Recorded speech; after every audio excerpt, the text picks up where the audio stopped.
Nous allons donc ce matin écouter Dieu nous parler. Et on va prendre ensemble 2 Thessaloniciens chapitre 2, versets 15 à 17.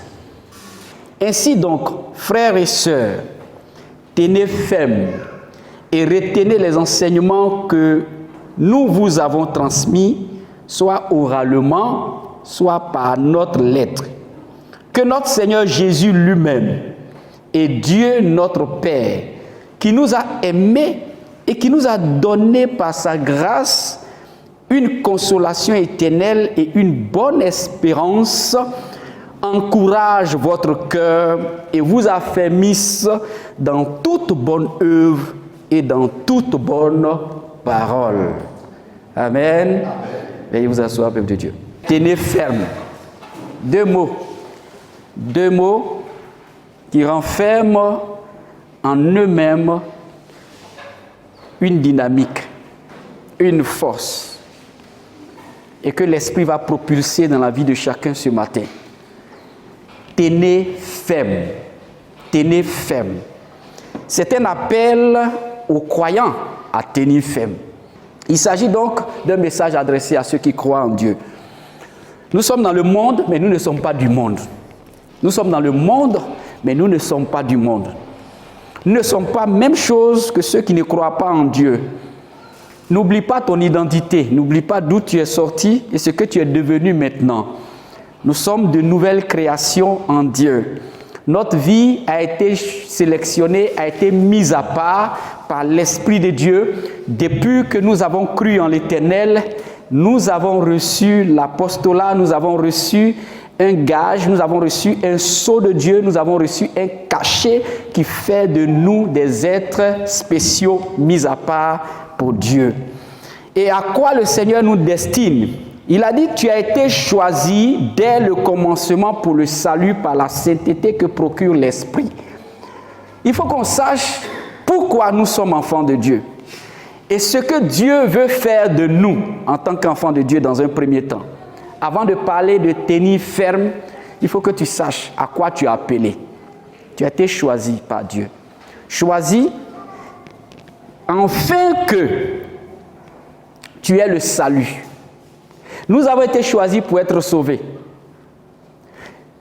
Voilà un élément important d'abord dans ta marche, peuple de Dieu. Tu es qui? Tu es un être sauvé. Et pourquoi tu es sauvé? Tu es sauvé parce que Dieu a payé le prix pour ton salut. Nous étions tous condamnés à mort à cause du péché. L'humanité a péché et le péché sépare de Dieu.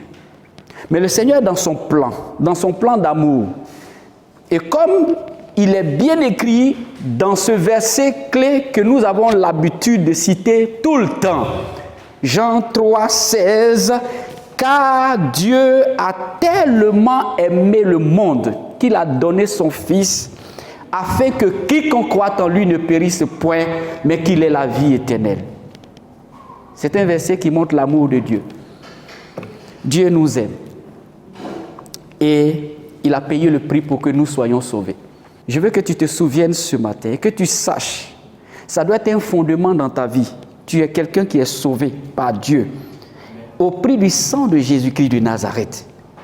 Il a dit que tu as été choisi dès le commencement pour le salut par la sainteté que procure l'Esprit.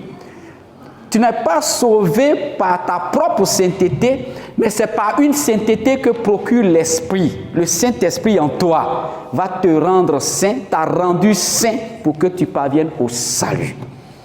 Et qui a fait cette œuvre de sainteté? Qui a permis ce sacrifice qui t'a rendu saint? C'est Jésus-Christ de Nazareth. Et la Bible dit que par la foi en la vérité, nous avons vu et nous avons choisi entre le mensonge et la vérité. Le diable t'a présenté le mensonge. Tu as dit non, je refuse la voie du mensonge, mais j'accepte la voie de la vérité. Jésus est le chemin, la vérité et la vie. Il faut que tu aies ce fondement-là dans ta vie. Il faut que tu saches que tu n'es pas n'importe qui. Il faut que tu saches ce matin que tu es un croyant, quelqu'un qui a cru au Seigneur. Et celui qui a cru au Seigneur est différent des hommes de ce monde. C'est pour cela, ne te comporte pas comme ceux qui ne croient pas en Jésus. Ne te comporte pas comme quelqu'un qui n'a aucune espérance dans la vie. Tiens ferme. Tiens ferme. Tiens bon dans le Seigneur. À partir du verset 15, ainsi donc, frères et sœurs, tenez ferme. Et pour tenir ferme, qu'est-ce qu'il faut? Quand on te dit tiens ferme, c'est comme si tu as quelque chose dans la main, mais tu ne dois pas te détacher de cette chose. Tu dois tenir ferme cette chose. Regardez, ma paume est fermée actuellement. S'il y a quelque chose dans ma main, c'est comme si je la tenais. Je prends ça par exemple. Quand on dit tenir ferme, je dois tenir cette chose, ne pas la relâcher. Quelle que soit la pression que j'aurai, même si quelqu'un vient me forcer, je ne dois pas relâcher la chose. Tenir ferme, c'est ça. Tiens ferme. Tu as un trésor entre tes mains. Tiens ferme la foi. Tiens ferme ta détermination avec Jésus-Christ. Reste dans la vérité.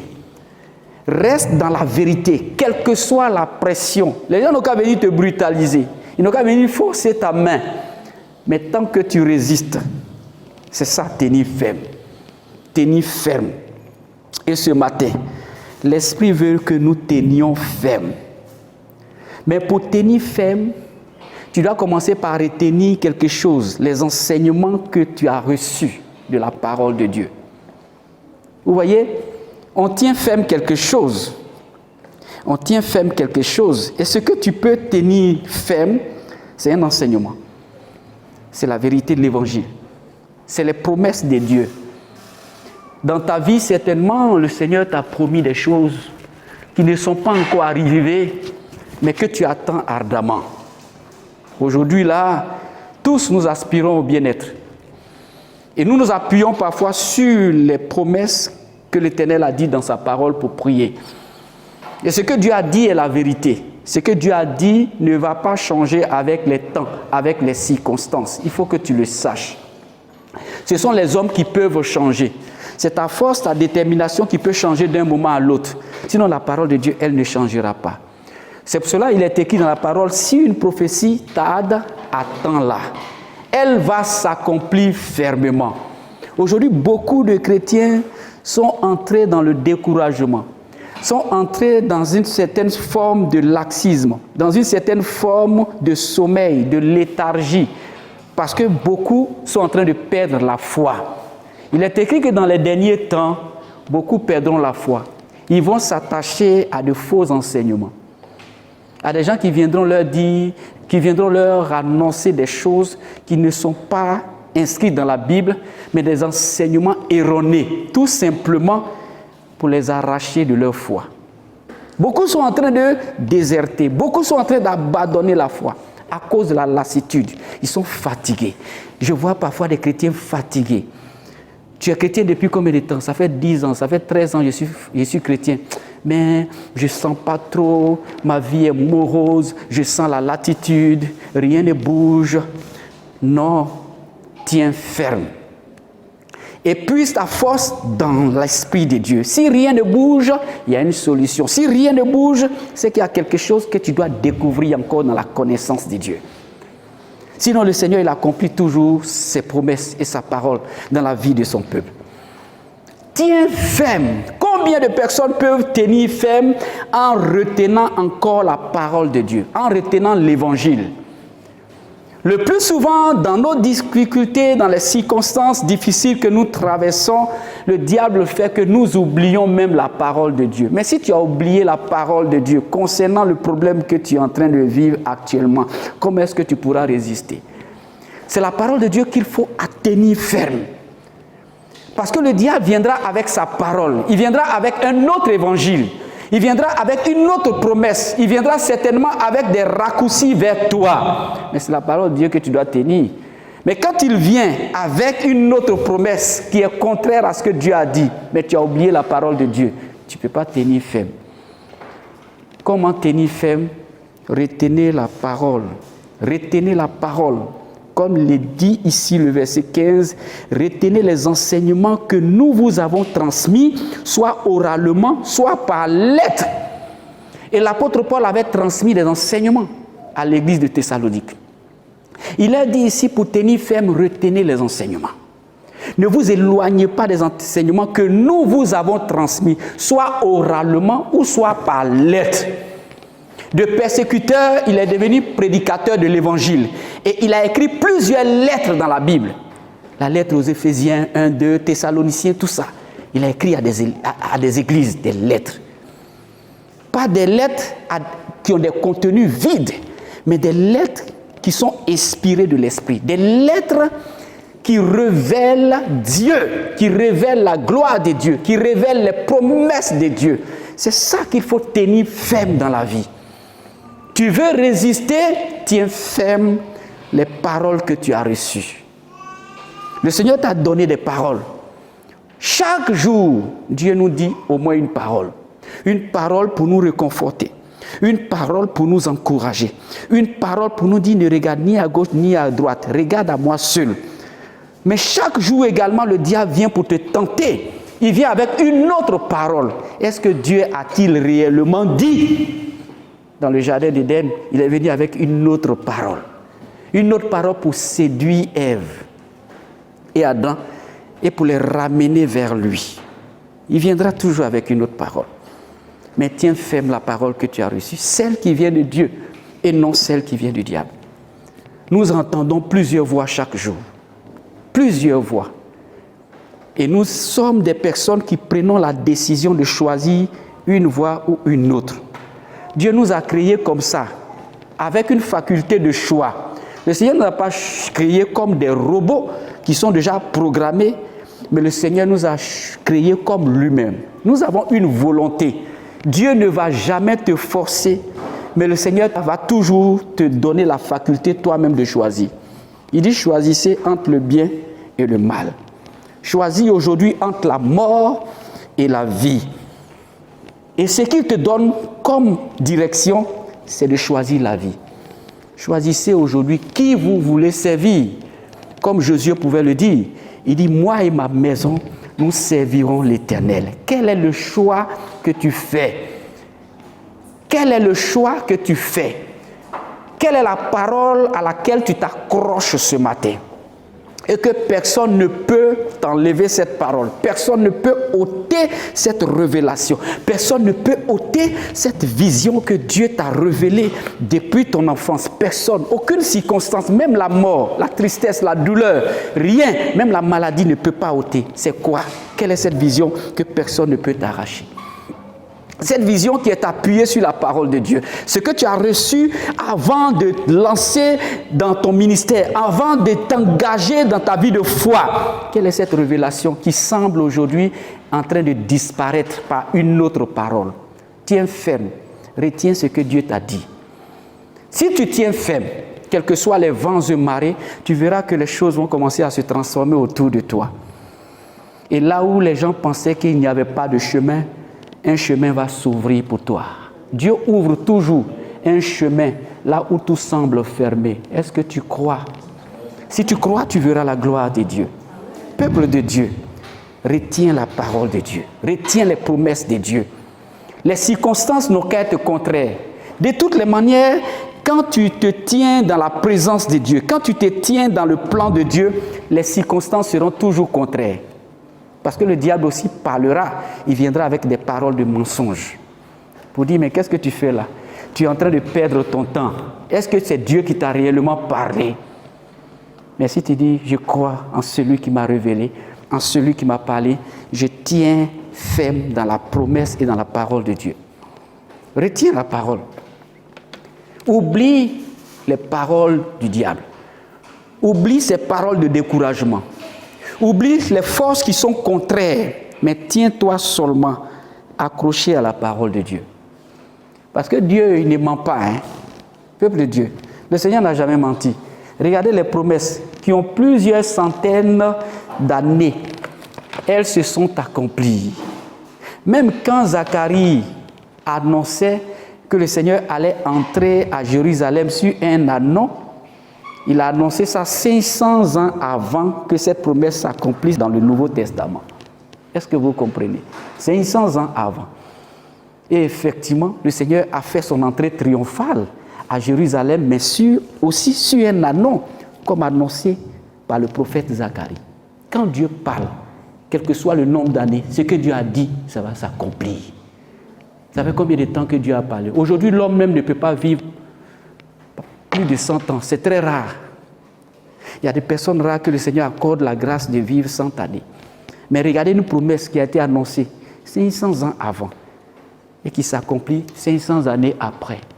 C'est pour dire quoi? Ce que Dieu a dit là, ça va s'accomplir à son temps. Dieu n'est jamais en retard. Accroche-toi. Tiens ferme la parole. La révélation que le Seigneur a dite sur ta vie. Peuple de Dieu, lorsque j'observe un peu même la nature, lorsque j'observe le développement des choses autour de nous, je comprends aisément quand Dieu dit quelque chose, quand tu t'accroches à ça, tu vas voir que le Seigneur va accomplir sa parole. C'est comme quelqu'un qui prend un terrain, par exemple. Tu achètes un terrain dans un espace reculé. Tu ne sais même pas qu'un jour, ce terrain-là va prendre la valeur. Et puis 10 années après, tu constates que là où tu as pris terrain, là, ça devient centre-ville. Il y a des gens comme ça à Abidjan qui sont aujourd'hui bien placés au centre-ville là-bas. Pourquoi? Parce qu'il fut un temps, quand c'était la brousse là, ils ont acheté le terrain là-bas parfois à 20 000. Est-ce que tu comprends? 20 000. Les gens les ont regardés, mais lui, il perd son train. Hein. Qu'est-ce qu'il est en train de faire ici? Allez-y vers Djerobité là. Même vers les palmeraie, tout ça là. C'était des espaces pleins d'arbres. C'était des palmiers. Mais ceux qui ont pris le terrain là-bas aujourd'hui, c'est devenu quoi? La vision, la révélation. Quand Dieu parle, accroche-toi à ça. Le Seigneur, même les circonstances contraires, Dieu va parler le plus souvent même quand les choses ne sont même pas en train de naître encore. Quand l'environnement est hostile, quand tout est bizarre. Et quand tu t'accroches à la parole de Dieu, ça va devenir encore plus bizarre. Les gens vont penser que tu es un fou et que les choses autour de toi sont bizarres, mais toi, tu t'accroches à la révélation que tu as reçue. Tiens la parole de Dieu. C'est la parole de Dieu qui est la vérité. Le diable viendra dans un premier temps, juste pour t'influencer, pour te dire que ce que tu retiens comme parole là, ça ne va pas s'accomplir. Or, Dieu n'est pas un menteur. Il n'est pas le fils d'un homme pour se repentir. Ce que Dieu dit, il accomplit sa parole. Tenez ferme, retenez les enseignements qui vous ont été transmis, soit oralement, soit par lettre. Que le Seigneur Jésus lui-même et Dieu notre Père qui nous a aimés et qui nous a donné par sa grâce une consolation. Regardez, peuple de Dieu. Une autre chose qui va vous permettre de tenir ferme et de retenir la parole, la vérité de Dieu, c'est l'amour de Jésus. Alléluia. Je vais dire à quelqu'un, je disais tout à l'heure dès l'entame de ma prédication, que nous là, nous ne sommes pas n'importe qui. Toi qui es croyant, tu n'es pas n'importe qui. Le diable veut te faire croire que Dieu ne t'aime pas. Mais Jésus nous a aimés. La parole de Dieu déclare qu'il nous a aimés le premier. Regardez, dans la Bible, on mentionne le plus souvent un disciple que Jésus aimait. C'était qui? Jean. Et il a écrit des évangiles même, l'apôtre de l'amour. 1 Jean 1, 2, 1, 2, 1, 2, Jean 1, jusqu'à 3 Jean. Mais pourquoi lui? Est-ce que Jésus n'aimait pas les autres? Dites-le moi. Est-ce que Jésus fait la différence entre les gens? Non. Mais on voit dans la Bible que Jean était le disciple que Jésus aimait. Pourquoi? Parce que Jean, lui, dans sa bouche, il disait, je suis quelqu'un que Jésus aime. Et regardez, même quand ils sont dans des rencontres, ils sont en train de manger, ils se couchent parfois sur la poitrine du Seigneur Jésus. Lui, il ne dit pas que... Il dit, je suis le bien-aimé de Jésus. Dans le groupe, c'est lui qui disait ça de sa bouche, qui confessait. Il dit, moi là, je ne suis pas la même chose que tout le monde. Hein. Jésus m'aime. C'est pour ça qu'on dit que le disciple que Jésus aimait, ça ne veut pas dire que Jésus n'aimait pas les autres. Mais lui, au moins, il confessait l'amour de Dieu dans sa vie. Est-ce que tous les matins, quand tu te lèves, tu te regardes, tu dis, je suis le bien-aimé du Seigneur. Moi là, Jésus m'aime. J'entre dans ma journée avec les bénédictions de mon Dieu. Jésus m'aime. C'était tout ce qui faisait la différence entre Jean et les autres. Les autres ne parlaient pas. Ils ne proclamaient pas l'amour du Seigneur. Alléluia. Mais lui dit, moi Jésus m'aime. Et les livres, les lettres qu'il a écrites, 1 Jean, 2 Jean, 3 Jean, ces épîtres-là, lisez, ça parle seulement de l'amour de Jésus, l'amour de Dieu. Jésus m'aime. Aimez-vous les uns les autres, Jésus nous aime. Il avait ça dans sa bouche. Pour tenir ferme, tu dois te dire tous les jours que Jésus t'aime. Parce que tu ne peux pas suivre quelqu'un et rester avec lui si tu ne confesses pas que la personne la t'aime réellement. Quand on marche avec quelqu'un et qu'on dure à la personne, c'est parce qu'on se dit que celui-là m'aime. S'il ne t'aime pas, tu vas partir. Si tu n'as pas confiance que Jésus t'aime, tu vas partir. Mais si tu as la foi que Jésus t'aime, tu es dans la souffrance, Jésus m'aime. Tu es dans la galère, Jésus m'aime. Tu es dans le bonheur, Jésus m'aime. Tu vas durer avec ce Jésus-là. C'est le secret de notre victoire. Tenir ferme dans l'amour du Seigneur. Jean a été qualifié comme le disciple que Jésus aimait parce que lui-même, il aimait dire que je suis le bien-aimé de l'Éternel. Si nous tous là, on est enfants, on est disciples du Seigneur, mais si quelqu'un peut dire Jésus m'aime, je suis le bien-aimé du Seigneur, tu vas voir que ta façon d'être va changer, ta façon de faire va changer et l'amour du Seigneur va encore se développer dans ta vie. Mais si tu n'as jamais dit ça, tu es avec lui, bon, c'est que Jésus nous a sauvés, Dieu nous a aimés, mais tu ne confesses pas l'amour du Seigneur. L'un des secrets pour tenir ferme, proclame que le Seigneur t'aime. Et Jésus nous a aimés, et par sa grâce, il nous donne une consolation éternelle, peuple de Dieu. Une consolation qui ne finit jamais. Aujourd'hui, comment est-ce que tu peux te relever parfois d'un certain nombre de difficultés si tu n'es pas consolé par Dieu? Le Saint-Esprit a appelé l'esprit de consolation. C'est un esprit de consolation. Parce que Dieu même sait, lui-même il sait que nous sommes dans le monde, mais nous ne sommes pas du monde, et que le monde nous persécutera, et que le monde nous enverra des pressions énormes pour nous éloigner de Dieu, pour nous décourager même. Il y aura des difficultés qui vont faire parfois que nous allons même pleurer. Nous allons dire, mais qu'est-ce qui se passe? Pourquoi toute cette souffrance? Pourquoi toute cette persécution? Même si aujourd'hui nous sommes dans un pays où il y a la liberté de culte, la liberté d'expression, où on peut aujourd'hui prêcher l'évangile sans être inquiété, mais souviens-toi que dans certains pays, il n'y a pas cette liberté. Il y a des chrétiens qui sont sous persécution. On les persécute à cause de l'évangile. On les empêche même de se rassembler pour faire culte. Prêcher l'évangile, c'est aujourd'hui un crime dans certains pays. Mais le Seigneur nous fait la grâce ici, dans notre pays, en Côte d'Ivoire. Nous devons profiter de cette grâce. Mais sachant que Dieu console aussi son peuple, console ses enfants dans la souffrance, dans les difficultés, quel que soit le niveau de persécution. Le Seigneur est là, il a appelé l'esprit de consolation. Tout ça pour nous maintenir dans la fermeté et nous permettre de tenir ferme dans la présence de Dieu.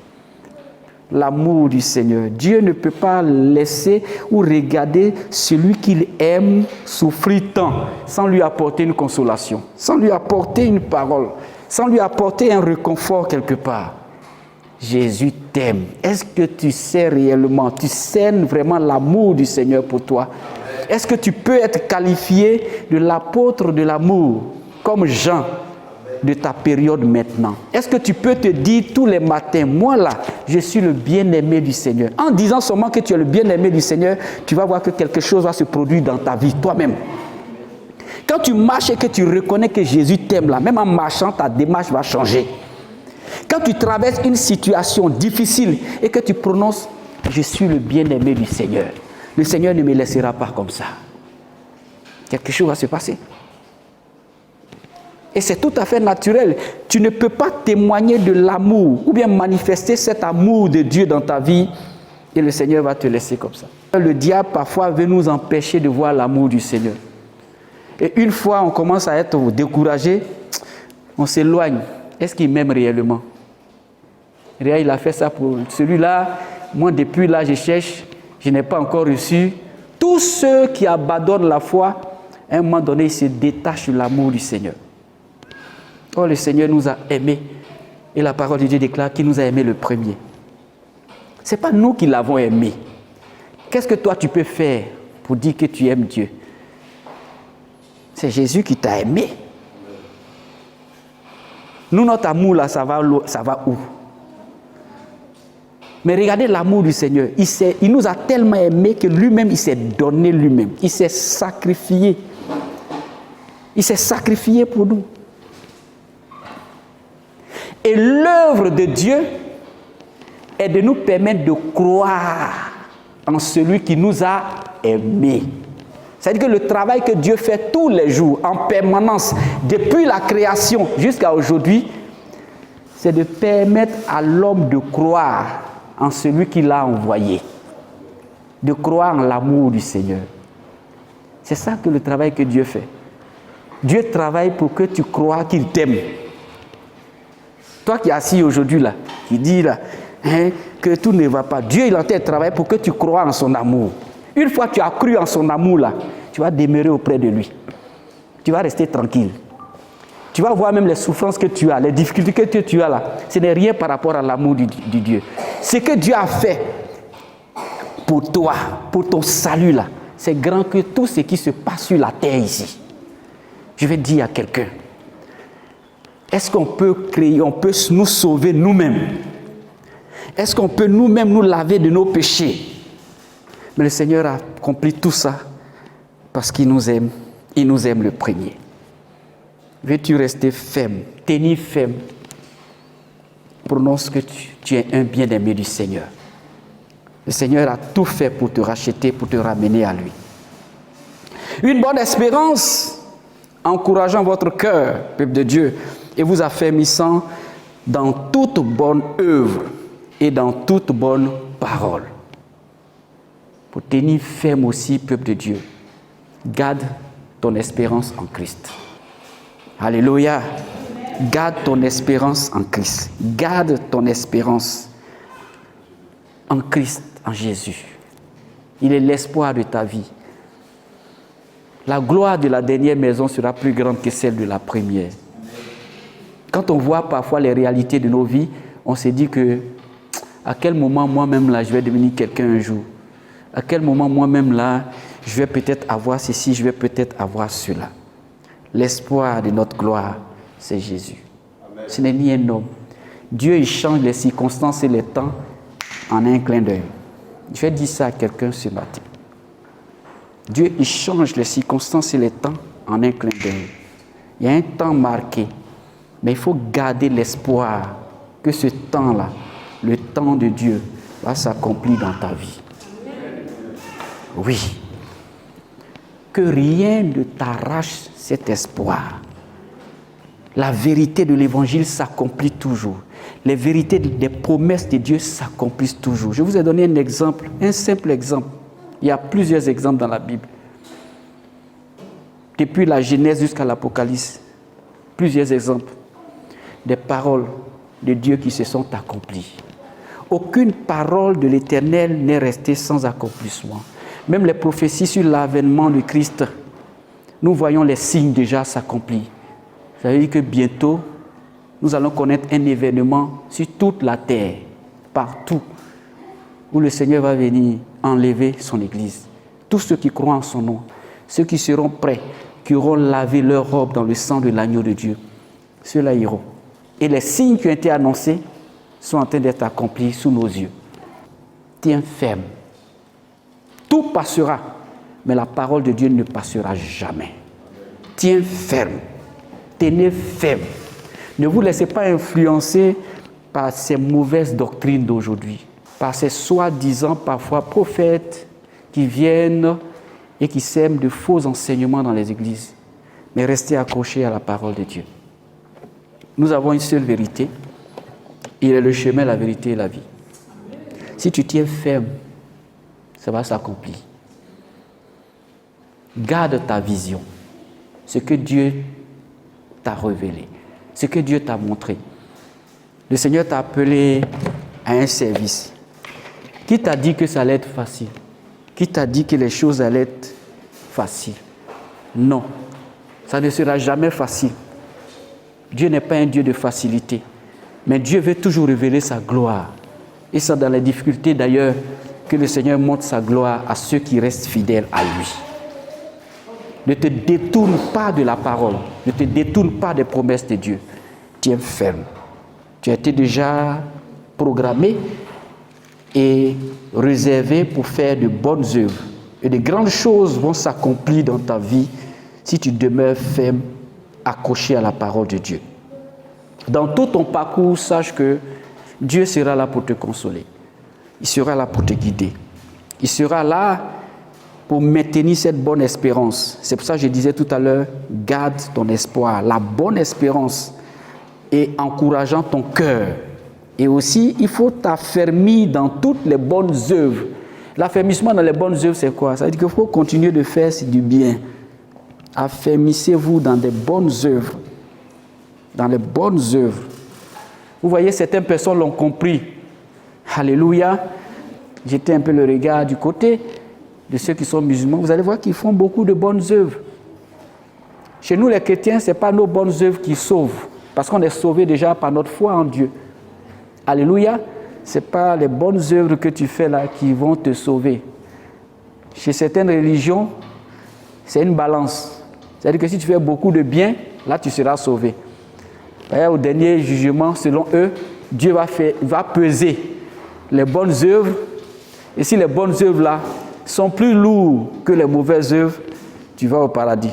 Chez nous, là, ce n'est pas comme ça. Nous ne sommes pas sauvés par les œuvres. Hein. Nous sommes sauvés par la foi en Jésus. Il est le seul chemin qui mène à Dieu.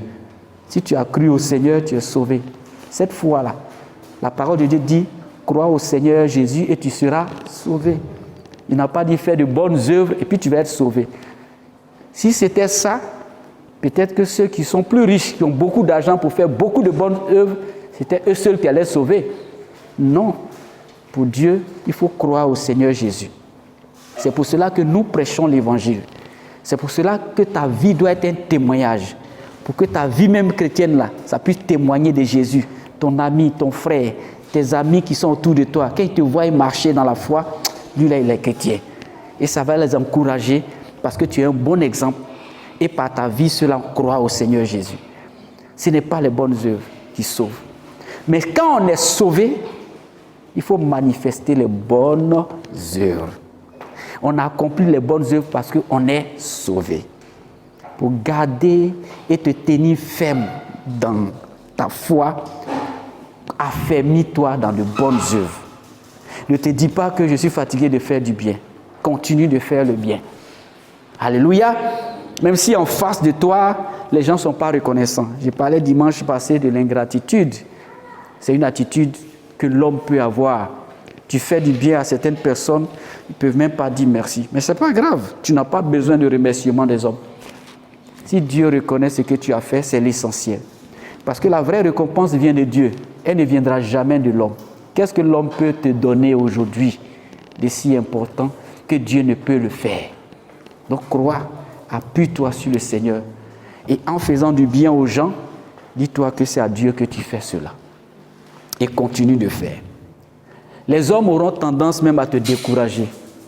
Et ça aussi, c'est un langage du diable. Tu as vu, non? Tu lui as fait du bien hier, là. Regarde comment il te récompense. Tu as vu, non? Il ne faut plus faire du bien aux gens dans la vie. Les gens sont ingrats. Ils ne sont même pas bien. Même les chrétiens même sont comme ça. Aujourd'hui, là, on entend ça. Beaucoup même dans le milieu chrétien.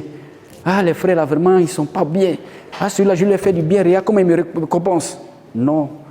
Ce n'est pas pour ça qu'il faut arrêter de faire du bien. Continue de faire du bien. Ce que l'homme sème, c'est ce qu'il récolte. Tes semences, là, tu vas récolter. Et qui fait germer? C'est Dieu qui fait germer. Vous pensez quand le cultivateur va au champ et puis il plante les grains de riz, hein, les grains de, je sais pas, les boutures de manioc, tout ça, qui fait germer? Qui accomplit le miracle et puis ça sort de la terre? C'est Dieu. C'est pour ça qu'on prie pour que Dieu puisse bénir nos récoltes. Parce qu'une graine que tu mets dans le sol là, ce n'est pas toi qui fais que ça pousse. Et puis regarde, avant même que la graine ne pousse, qu'est-ce qui se passe sur le plan scientifique? La graine pourrit. Est-ce que c'est pas ce qui se passe? Ça pourrit d'abord avant de pousser. Et que ça meurt d'abord. Et comment Jésus a fait pour nous sauver? Il est mort d'abord pour qu'on soit sauvé. Donc ce processus qui ramène à la vie là, c'est Jésus seul qui peut le faire. Les hommes ne peuvent pas ramener à la vie. Tous ceux-là qui sont venus, qui se sont proclamés comme des prophètes venant de Dieu, ouais, les Bouddhas, tout ça, ils pensaient, même leurs adeptes pensaient que c'est des personnes qui seraient immortelles. Hein? Les grands sorciers parfois de ton village, aujourd'hui ils sont sous la terre, ils sont morts, ils sont restés là-bas. Qui ramène à la vie, c'est Dieu. Le vrai Dieu là, quand il meurt, il revient à la vie. Jésus est mort 3 jours, il est resté dans le tombeau et le 3e jour, il est ressorti. C'est ce qui se fait quand on sème une graine. Elle pourrit d'abord, elle meurt et puis après, le miracle ramène à la vie. Il est la résurrection. Jésus est la résurrection. Parfois, il peut t'effacer d'abord. Parfois, il peut même te tuer d'abord. Là où les gens pensent que tu es mort, que tu es fini, qui t'ont vidé de ta substance, que ton ministère est fini. Parfois même on te quitte, l'église est vide. Là où ils pensent là, à un moment donné, Dieu ressuscite comme ça, il ramène à la vie. Et ils sont tous étonnés. Quand Dieu ramène à la vie, c'est extraordinaire. Mais avant de ramener à la vie là, il tue. Dieu est capable de te tuer. Il tue ton orgueil. Il tue les péchés qui sont en toi. Il détruit tout. Il tue. Il tue et puis il ramène à la vie. Excusez-moi du thème, mais je préfère employer ce thème-là comme ça pour que vous compreniez. Ça ne veut pas dire que Dieu va te gorger. Il va tuer des choses en toi. Il va tuer même certaines relations et envoyer d'autres relations pour te ramener à la vie. Peut-être que les gens qui marchent avec toi, là, c'est de mauvaises graines, c'est de mauvaises personnes. Mais toi, tu es avec eux, tu es content. Comme ton cœur est bon, Dieu ne veut pas que cela reste avec toi. Parce que s'il continue avec toi, ce sont les ennemis même de ta destinée qui sont collés à toi. Toi, tu ne sais pas. Mais le Dieu que tu adores, il voit loin. Il sait toutes choses. Il va tuer parfois des relations. Pourquoi il a séparé Abraham d'avec Lot? Quand il a dit à Abraham, je te destine à une grande nation. Quitte la maison de ton père, la patrie, et va dans la région où je t'ai destiné. Abraham est parti avec Lot. Abraham est parti avec Lot. Lot était collé à Abraham. Mais il fut un temps où le Seigneur l'a séparé de Lot. Dieu va te séparer de certaines personnes. Mais ce n'est pas la fin du monde. Ce n'est pas la fin de ta destinée. Ce n'est pas la fin de ton miracle. Le Seigneur ne fait que commencer. Il va tuer et il va ramener à la vie. Dieu tue et il ramène à la vie. Ce que l'on sème, c'est ce qu'on récolte. Tu as sémé du bien, tu vas récolter le bien. Tu as sémé des mauvaises graines, tu vas récolter des mauvaises graines. Quelle est ta sémence ce matin? À quoi tu t'accroches ce matin? Quels que soient les vents, les circonstances. Même si la personne même meurt, tu te dis, c'est pas grave, mon Dieu est vivant. Si ça là c'est mort, c'est pas grave. Si ça là ce n'est plus dans ma vie, c'est pas grave. Je sais que Dieu est vivant. Mon Rédempteur vit. Et comme je sais qu'il vit éternellement, je crois et je m'appuie sur sa parole. Tiens ferme, peuple de Dieu. Tiens ferme, peuple de Dieu. Beaucoup aujourd'hui sont assoiffés, parfois de voir la réalisation de leur miracle. Mais Dieu n'a pas encore dit son dernier mot. Le Seigneur accomplit toujours des choses bonnes pour nous. Mais il y a des choses mauvaises qu'il doit enlever. Il y a un travail, il y a une œuvre de Dieu. Un travail spécial que Dieu réalise sur chaque être humain, sur chaque personne, sur chaque entité, sur chaque ministère. Et chacun a sa particularité, mais Dieu nous aime, nous tous. Ceux qui font la différence, parfois, c'est ceux qui se disent, moi là, Jésus m'aime. Je suis l'enfant chéri de Jésus. Apprends à dire que toi, tu es l'enfant chéri. Il faut dire, Jésus là, il m'aime que tout le monde. C'est le secret pour rester avec lui. Sinon, le monde là va récupérer ton amour du Seigneur. Là. Le monde est prêt à éteindre le feu, est prêt à éteindre la flamme, à éteindre l'amour. Pourquoi le Seigneur a dit à cette église dans le livre d'Apocalypse, tu as perdu ton premier amour. Beaucoup de chrétiens aujourd'hui sont en train de perdre leur zèle, perdre leur premier amour, parce qu'ils sont influencés par ce qu'ils voient dehors. Ils ont tellement vu des choses dehors, quand ils viennent dedans maintenant, ils disent, mais dehors là-bas c'est mieux. N'affectionne pas les choses du monde, mais aime le Seigneur Jésus. Il dit, n'aimez point le monde, ni les choses qui sont dans le monde. Mais si tu ne dois pas aimer le monde, tu ne dois pas aimer les choses de ce monde, qu'est-ce que tu dois aimer? Dis-le-moi. C'est qui? C'est Jésus. Mais pourquoi tu ne dis pas dans ta bouche que tu l'aimes? Et même va au-delà. Parce que toi, ton amour est limité. Il faut lui dire que tu es le bien-aimé, tu es son bien-aimé. Il faut lui dire. Parce que tous les autres disciples, ils disaient que Dieu nous aime, Dieu nous aime, Dieu nous aime, Dieu nous aime. Mais seul Jean, alléluia, disait que Jésus m'a aimé. Alléluia. Tu peux dire que Dieu, j'aime Dieu, j'aime Dieu, j'aime Dieu, j'aime Dieu, j'aime Dieu, j'aime Dieu, j'aime Dieu. C'était le langage des autres disciples. J'aime le Seigneur, c'est pour ça que je viens à l'église. J'aime le Seigneur, c'est pour ça que je suis toujours là. Je ne rate pas de réunion. Mais notre amour là, c'est limité. La seule chose qui peut nous maintenir dans la présence de Dieu là, c'est l'amour de Jésus pour nous. Donc il dit maintenant, je suis le bien-aimé du Seigneur. Parce que si l'amour du Seigneur n'est pas en nous, qu'est-ce qu'on peut faire? Si on ne sait pas que Jésus nous aime, si c'est nous notre amour là, mais tu aimes Dieu mais tu vas pécher.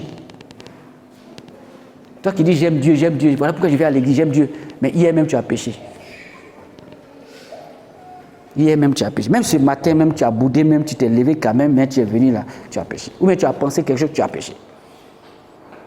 Donc vous ne voyez pas que notre amour là c'est bizarre. Tenir ferme là, c'est dans les faits, c'est dans les actes que nous posons. Et nous-mêmes, on est tellement pétris de péché, on est limité que l'amour de l'homme là, ça ne peut pas faire grand-chose. Mais seul l'amour qui est prêt à aimer et à donner sa vie pour nous là, c'est Jésus. C'est Jésus seul. C'est parce que tu penses que les problèmes que tu as là, que ça ne peut jamais être résolu, que tu te décourages, que tu abandonnes. Mais si tu penses que Jésus t'aime, problème ou pas, mon Dieu là, il m'aime trop. Je suis le fils bien-aimé du Seigneur. Alléluia. Aussi longtemps qu'un enfant va reconnaître l'amour de ses parents, il ne sortira jamais de la maison.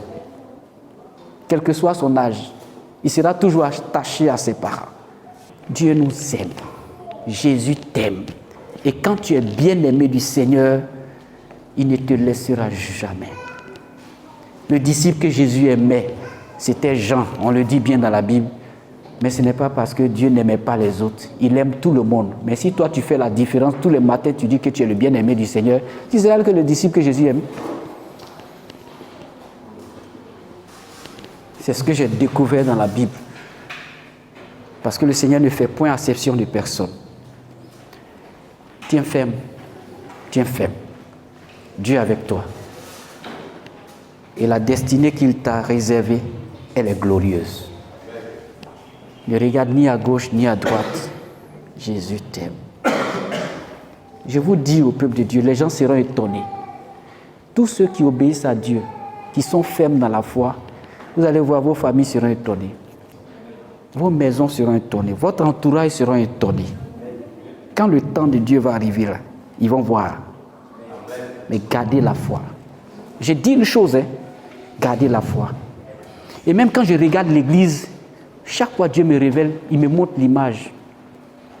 Moi, je sais où on est quitté, et puis où on est en train de partir. Quand je vois même toute la transformation autour ici, là, je suis surpris. Ce n'était pas comme ça avant. Peut-être vous, maintenant vous venez de venir là, c'est maintenant vous voyez là. Et puis vous êtes assis sur fauteuil, chaise présidentielle, mais où on est quitté là, ceux qui ont duré là, on sait. C'est comme ça dans la vie. Beaucoup viendront. Le Seigneur a dit qu'il y a beaucoup d'appelés, mais peu d'élus. Il faut que tu sois parmi les peu d'élus là. Il faut que ta vie là ait une image. Quand tu évolues dans la vie comme ça, il faut voir Jésus à côté de toi. Et puis il faut voir les circonstances. Il faut lire dans tout ce qui se passe. Même dans tes relations, ceux qui sont avec toi, qui vont partir demain, qui vont te lâcher demain. Parfois même quand tu es dans des difficultés, c'est là même d'autres vont partir. Tout ça, il faut regarder. C'est un plan que le Seigneur te montre dans la vie pour voir ta progression. Mais une chose ne doit pas être perdue de vue, ta relation avec Dieu. Dans tout cela, ce qui doit compter, ta communion avec le Seigneur.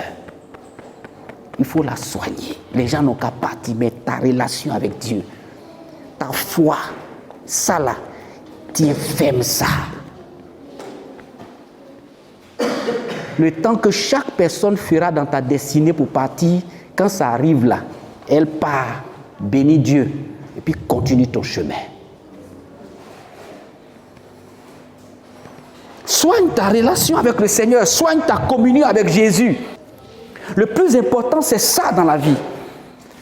Ce n'est pas prêcher la bénédiction, prêcher le miracle, venir matin, vous imposer les mains, je vais faire une action prophétique, vous allez voyager, vous allez faire ceci. Ce n'est pas ça le plus important. Mais notre communion avec le Seigneur procure le miracle divin, peuple de Dieu. Si Dieu nous a aimés, qui sera contre nous? Si le Seigneur est avec toi, qui sera contre toi? Aucun marabout, aucun féticheur, aucune puissance de la sorcellerie ne pourra te vaincre si le Seigneur est avec toi. Je vais te dire ça une fois de plus, peuple de Dieu. Ils ne pourront rien contre toi, ni contre ta destinée. Accroche-toi à Jésus-Christ de Nazareth. Tu verras qu'ils vont échouer tous. Ils vont se lever pour un temps, mais ils tomberont en cascade. La parole de Dieu dit qu'ils viendront vers toi par un seul chemin, mais ils s'enfuiront par 7 chemins. Le plus important, c'est notre communion avec le Seigneur. Arrêtons de prier pour la bénédiction. Pour la bénédiction, ce sont des choses qui nous sont réservées déjà. Et c'est même écrit même dans le passage que nous avons lu. On a été sauvés pourquoi? Pour le salut, et nous sommes destinés à la gloire, à posséder la gloire de notre Seigneur Jésus. Au verset 14, nous sommes destinés à posséder la gloire. Tu es destiné à posséder la gloire. Et quand on parle de gloire, c'est tout. La gloire de Dieu. Les puissants des ténèbres ont été livrés en spectacle. Dieu les a dépouillés de leur substance, comme le déclare le livre de Colossiens. Le Seigneur a livré les dominations en spectacle. Tu as l'autorité sur les puissances démoniaques, sur la sorcellerie, sur toutes leurs manigances. Tout ce qui vont comploter contre toi échouera au nom du Seigneur Jésus. Ta communion avec le Seigneur. Nous sommes appelés à de grandes choses. Ne vous négligez pas, peuple de Dieu. La gloire de l'Éternel est pour vous. Vous êtes des héritiers de la gloire de Dieu. Nous sommes les héritiers de la gloire de Dieu. C'est pour cela, nous, on est patients. Patience, fermeté, consécration à Dieu. Demeure, demeure. Laisse-les dire, laisse-les faire.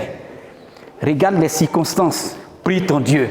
Ce n'est qu'être difficile. Comment? Regarde, bénis Dieu. Parce que c'est difficile maintenant. Mais ton terminus là, ce ne sera pas toujours difficulté. Tu vas traverser.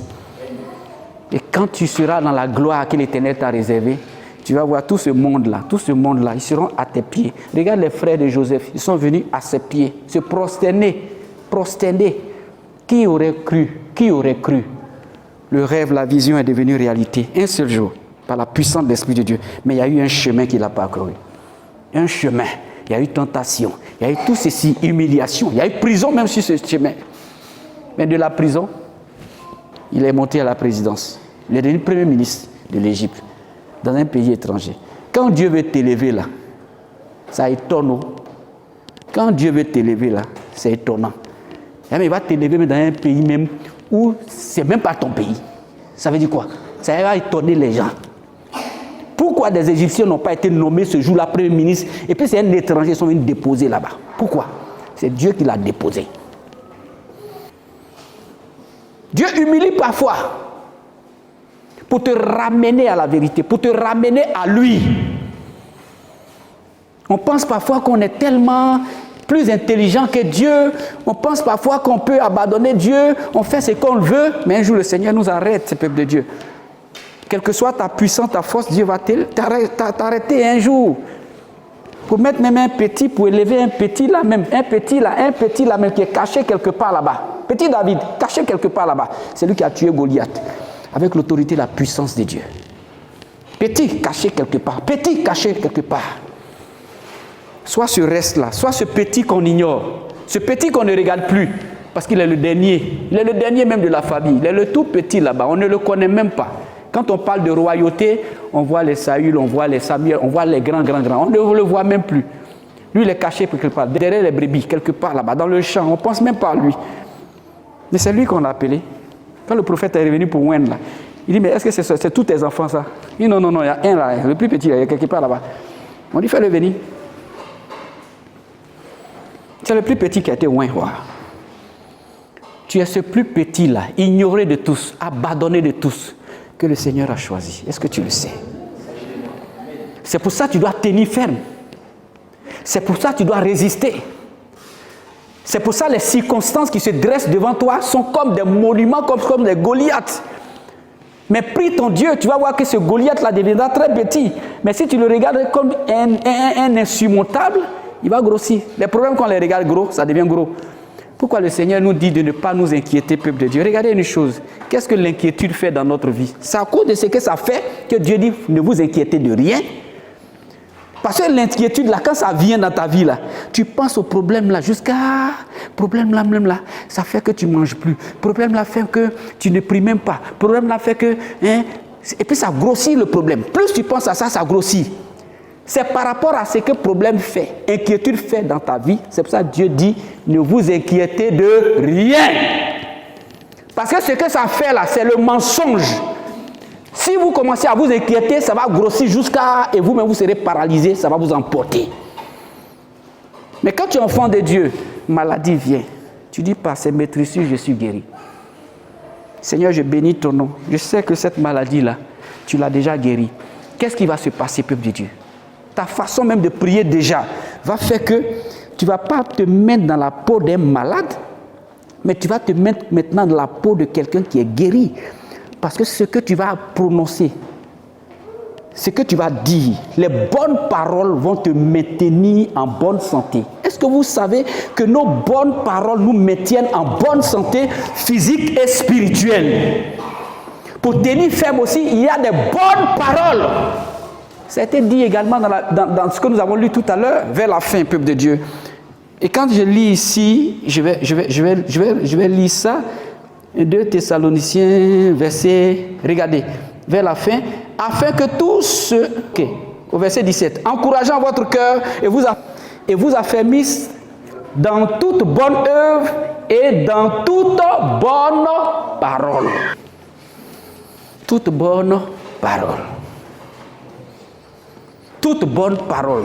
Tu veux tenir ferme, qu'est-ce qui sort de ta bouche tous les jours? Pour finir, qu'est-ce qui sort de ta bouche? Est-ce que tu es là, celui-là qui se lamente toujours? Et vraiment, c'est trop difficile. Moi-même, je sais que ça ne va plus marcher. Concours que je passe, j'ai passé il y a 2 fois. Ce n'est plus la peine. Ça ne marchera plus. Ce n'est pas une bonne parole. Parfois même, tu dis des mauvaises paroles contre les autres. Ce n'est pas une bonne parole. La bonne parole, ce sont des proclamations, des promesses de Dieu. Je suis béni. Je suis le bien-aimé. La grâce de Dieu m'accompagne. J'ai une vie de victoire. Au nom de Jésus, cette journée-là, je m'attends à recevoir de bonnes choses. Mais quand tu te lèves matin, tout est vilain dans ta vie. Tout est vilain. Tu revois tout vilain. Tu vois tout vilain. Mais dans ta journée, là, sera vilain. Parce que ce n'est pas de bonnes paroles que tu prononces. Que Dieu nous aide à tenir ferme avec de bonnes paroles. De bonnes paroles. Quelles sont les paroles qui accompagnent toujours ta démarche, qui accompagnent toujours ta rencontre avec le Seigneur? Est-ce que quand tu viens dans la présence de Dieu, tu viens avec de bonnes paroles? Jésus, je suis béni, je viens dans ta maison, je suis dans la joie. Regardez David, il dit je suis dans la joie quand on me dit allons dans la maison du Seigneur. Que Dieu nous aide. Tenons ferme en ayant ces bonnes attitudes que j'ai citées. Il y en a plusieurs. Vous pouvez relire ce test et le Saint-Esprit continuera de faire le miracle dans votre vie. Ce que Dieu a dit va s'accomplir. Ce n'est pas un homme qui a prononcé cela. Garde la vision, garde la révélation. Tout n'est qu'être inepte, mais un jour, la sémence qui est morte, pendant les 3 jours, les gens pensaient que c'était fini. Mais le miracle s'accomplit et elle commencera à germer. À l'écoute de la parole de Dieu. Retrouvez-nous sur nos pages Twitter, Instagram et YouTube. Que Dieu vous bénisse.